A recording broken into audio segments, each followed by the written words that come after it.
Yeah, I don't know, Holly. I mean, all I have to do is put on this rhinestone tiara and then everything's going to be all right. My mean reds are going to go away. Is that right?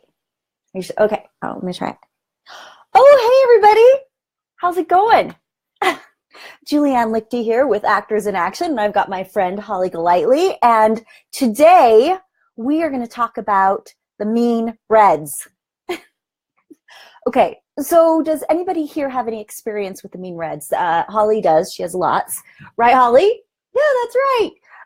And how she solves the mean reds is by using rhinestone jewelry or going to Tiffany's and looking in the window and saying, hey, I want to buy that. I want blah, blah, blah. And then she feels better. So we're going to talk about how to overcome the mean reds and what that is exactly in just 1 minute. But first, let me introduce myself. My name is Julianne Lichty Stratton, and I'm the creator of Actors in Action Professional Acting Training, where we facilitate the actor in developing their own fail-proof acting process, which allows them to consistently do their best work from audition to callback to booking. And this is Acting from All Angles, our little weekly Facebook Live show. All right, and in this little show, what we do is we have special guests sometimes, experts. Huh, Holly, right? That's right. That's what she says. She's, I should probably give her, so she can be heard. Give her one of these. Right, whatever. So we do that, and we go through the ABCEFs of acting. All right, so what those are, they are the 5 different pillars to success with acting. And we have appearance, which is the A. B is business. C is craft. E is emotional fitness. And F is financial fitness. Okay, and to be able to really do well with our acting career, we have to be solid in all 5 of those areas. So today, because we're going to be talking about the mean reds, that falls into the E category, emotional fitness. All right, so this is a pretty serious discussion, actually, a pretty serious thing, emotional fitness. So why is it important to be emotionally fit for acting? Well, clearly, because with acting, we have to use our emotions, right? And how can you use your emotions if they're all in a huge big mess? You really can't very well, right? So what are the mean reds? What are we talking about, the mean reds? Holly Golightly, if you've seen Breakfast at Tiffany's, if you haven't, just run out and get it, because it's classic and it's fantastic, and it's Audrey Hepburn. So Holly, in it, she talks to George, this guy who's in love with her that she calls Fred. She talks to him about the mean reds, and he's like, what, like the blues? And she's like, no, the blues are just when you're just feeling down, or you haven't had your hair done, or whatever. But she talks about she's like, no, these are the mean reds. And what they are is when you feel like nothing is working in your life, when you feel just like shut down and anxious and afraid and like you're never going to be able to accomplish anything. So I don't know if any other actors out there ever feel that feeling. Does anybody?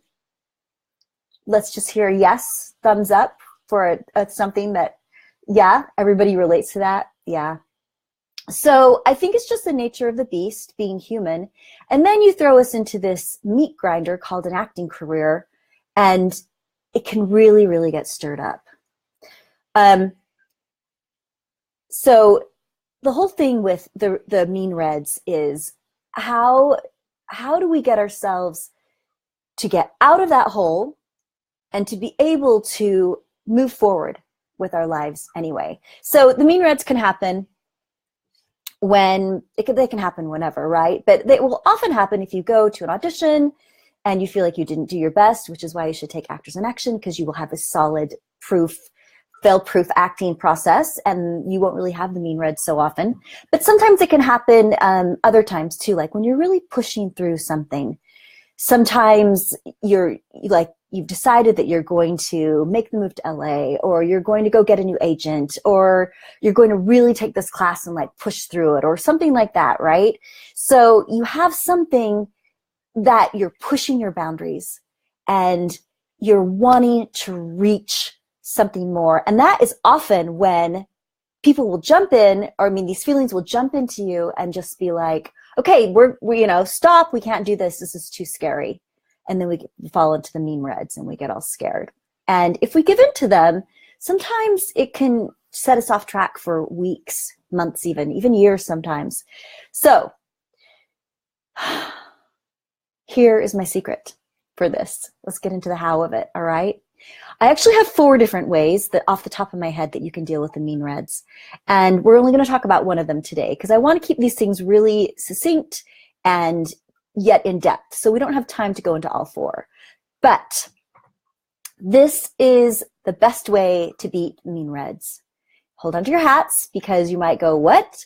But the best way to do it is to be of service. You're like, what? Be of service? But I'm an actor and what are you talking about? What I am talking about is having the mentality that you as an actor have something to give.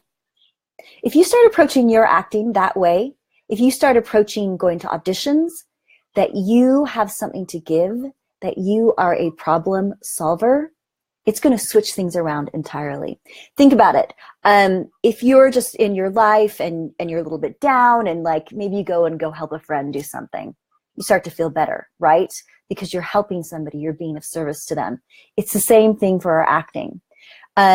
If you take the attitude when you go to class that you're going to get better, not just so you can be like rich and famous and whatever, but so that you can actually contribute to this world, the talent that you are supposed to be contributing, then that is what it's all about. And it's incredible how it just pops you into this new way of thinking and being. All right. So, oh, cool. We got a thumbs up for that. Yeah, it's so true. You know, people used to tell me this years ago, like, Julianne, you just got to go be of service. You got to blah, blah, blah. And I was like, yeah, whatever. But a couple of years ago, I had some life-changing things happen to me, and I started doing that. And it changed my life entirely. In fact, I would say my whole teaching career has come out of this very idea of being of service and the success I'm having with it. Not thinking about myself, not thinking about, am I going to look good, or, how's it going to be? My students, are they going to think that I'm cool? But actually going there and thinking, how can I make them better actors today? What can I do to help them? And I rack my brain about it. I'm always thinking about my students. I'm always thinking, how can I help so-and-so with this? And how can I get them to understand how to play verbs, blah, blah, blah, that way, and all that kind of stuff. And it's really incredible how it just loosens up your life and helps you let out your energy. So let's look at this from an actor's point of view specifically, all right? So a lot of us go to auditions and we're so terrified. We're like, oh my gosh, I hope the casting director likes me, and I hope blah, blah, blah, blah, blah, right? And I hope I'm good enough, and I hope I do blah, blah, blah. And we go in there and we can be really insecure because we've got that attitude, instead of looking at the reality of it. So here is the reality of casting. Did you know, my dear actor friends, that casting directors are actually just like us? I did not know this for a long, long time.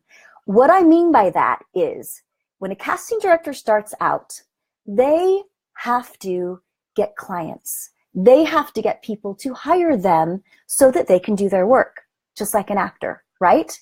So what they have to do is they have to find projects, directors, producers, people that need actors for a show or for a film or for a play.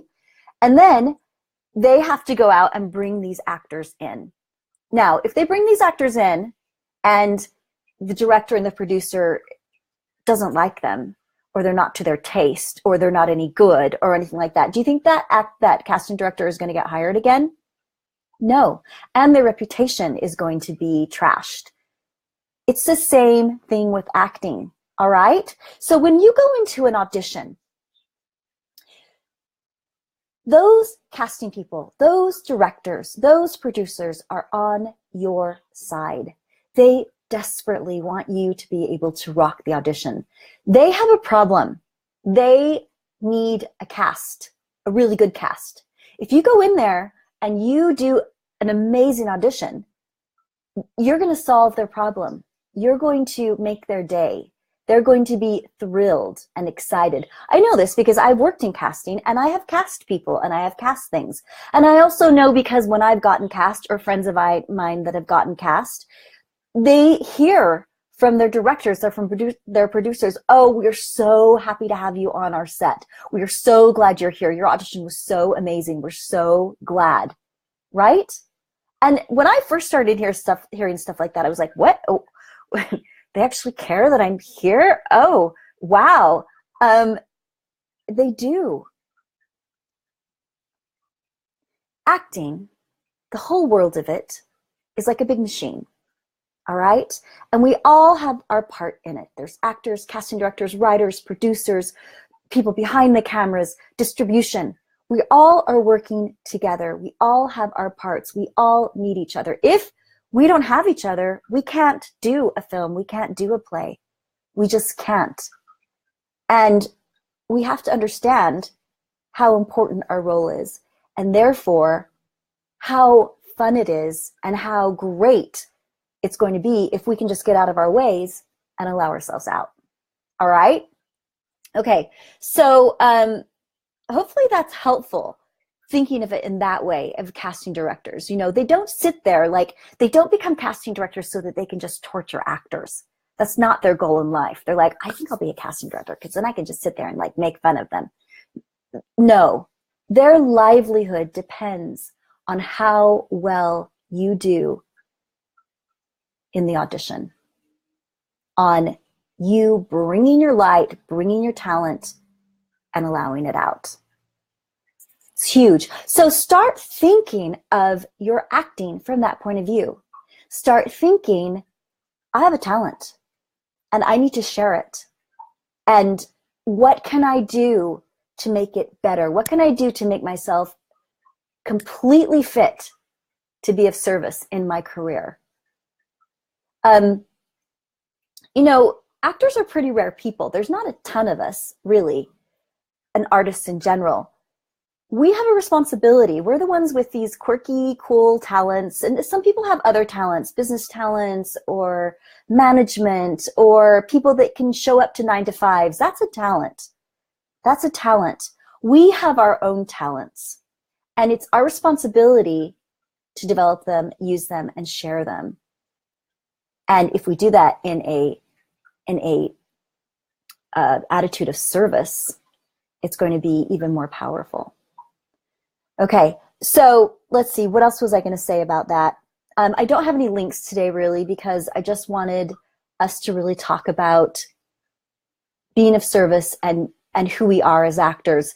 You know, we're really the shaman. We're the shaman of our communities. We are the people that will bear the torches. We're the Olympian torch runner out there bearing our torch and spreading the light. And it's really important. If you think about it, if you go back in history, all of the great civilizations had fantastic, incredible art, right? Like Rome and Greece and all those guys had amazing, amazing art. And it is a very well-known fact that as soon as the art starts to crumble in a civilization, not long after, the civilization itself crumbles. So, if you think of it that way, what you are doing is you are actually saving the world when you have a good audition. All right? When you go in there and you're prepared and you've worked on it, you are helping our civilization to continue on. And heaven knows we need that. Okay, so if you focus on being of service and giving what you can give, that should go into your daily acting work. You should have daily acting work. You need to get out of bed, work on some acting, work on some memorization. If you have an audition, take it seriously. Do everything you can to prepare for it. If you have a callback, if you have a booking, be super prepared. Train, learn how to act. Acting just doesn't happen by happenstance unless you're Jennifer Lawrence. Although I have read she studies behavior. Acting is about behavior. Okay, so there are things you can do. There are ways you can contribute and that can help you and help other people. So we're going to keep it short today. I'm trying to keep these to around 15 minutes instead of going over and over because I think it's I just think it's better for all of us to do that. So that is my big buster of the mean reds. The mean reds are the anxiety, the nothing's going right. Holly Golightly knows all about it, right, Holly? We all do. And Holly, we love you, and thank you for going through the whole mean reds thing and explaining it to us. So we don't need to live that way. We don't have to be so terrified. We don't have to be shut down by anxiety. There's ways to get out of it. And the biggest way, as I said, is to be of service and think of it that way, especially with your career. Okay, so that is Acting from All Angles for today. I do have just a couple of announcements. Next Friday, I will be in LA. I'm hoping to have a special guest star next Friday. One of my friends who has been living in LA for a long time and working there, so I'd like to pick his brain. If he's watching right now, I feel this will be a little heads up. I'd like to pick his brain about living in LA and what's it like to be an actor there, really. And the reason I'm going to LA is I am going to be teaching my intro class there. I'm so excited. I have several dozen people signed up already. It's going to be really, really incredible. I've got Facebook ads out. I've got all this kind of stuff. If you guys would like to put the word out for me, here is the link to the Facebook event for it. And here is the link for the direct sign up on my website. So if you know anybody in LA, get the word out. It's free. It's going to be incredible. We're going to talk about actors in action and the Golightly technique and how fabulous it is to free you up and to give you a fail-proof process for acting, which is really exciting. Really, really exciting. So I'm super excited about this. Also, my classes here in Salt Lake start again March 6th that week. You can just get on my website and sign up there. I'd love to have you there. My kids' class is going to be on Saturdays and from 2 to 4, and then I have a couple of adult classes in my advanced class. And then I'm so sorry I had to cancel my business class last Monday. I was under the weather, but I'm going to be having it sometime mid-March, I believe, when I get back from LA and get everything going. I'm trying to see if there's anything else on here that I need to post about. I guess not. So those of you who are watching the rebroadcast of this, if you have comments, put them in the comments below. We'd love to hear from you. And I'd also love to keep my list growing about what we can talk about. As I said, we talked about the mean reds today, and I just talked about one of the things you can do to dispel those mean reds. I've got at least 3 others off the top of my head we don't have time to talk about today. Anyway, thank you guys. I love you all. I am so excited that you're actors and actioners and here, and let's keep going. And remember, be of service. You have a gift. You have something that nobody else has, and you're sharing it with the world is what makes the world go around. Okay. Rock and roll. Thank you so much to Holly for being here. Really appreciate her. And we will catch you next week live from LA. All right. Bye-bye.